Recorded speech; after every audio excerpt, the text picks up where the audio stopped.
Today, we will talk about the auxiliary verbs. The auxiliary verb could be a difficult concept for some students if there is no such thing in their language. Even for English speakers, auxiliary verbs are widely used in English, but sometimes the way to use them is quite different between English and Chinese. An auxiliary verb is a verb that is used with another verb to indicate the tense, possibility, willingness, or certainty. Sometimes the auxiliary verb is known as a helping verb. The first one we learned is in the HSK1. Haway is the first auxiliary verb we encountered. Haway can be used in two situations. It can be used to indicate knowing how to do something or having the skill of doing something.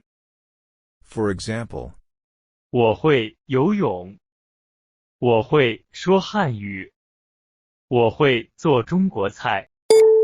It also can be used to indicate a future tense or future possibility. For example, 今天会下雨。我今天不会去游泳。他今天不会来。 xiang means to want. For example, 我想吃米饭。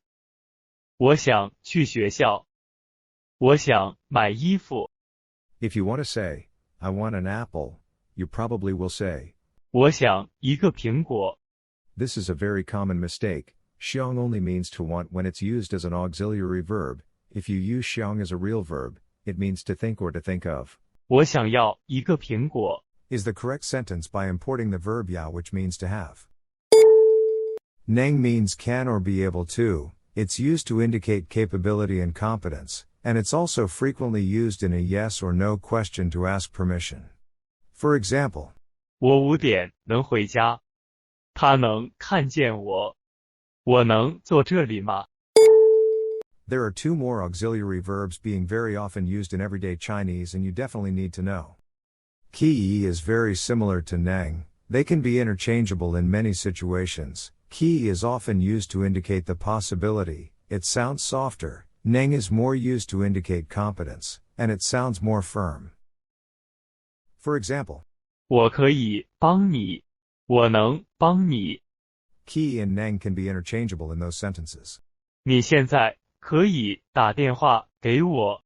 It's possible to use neng in this sentence, but we tend to use ki to indicate that it's okay to call me now. However, using neng is more like you are allowed to call me. If you want to ask, can I call you? Then, ki and neng are the same and interchangeable. 我能打电话给你吗？我可以打电话给你吗？ When we indicate the feasibility, we can only use ki.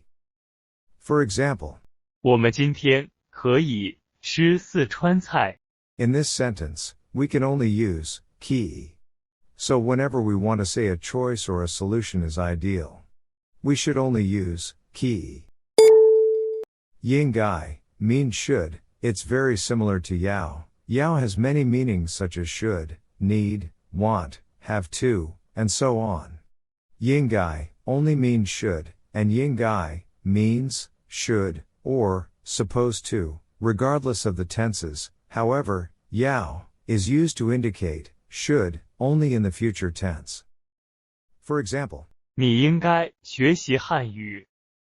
你应该多喝水。 yinggai can be replaced with yao in those two sentences. Yinggai can indicate should in the past tense. However, yao has no such function. For example, 我昨天晚上应该10点前回家的。 quiz time.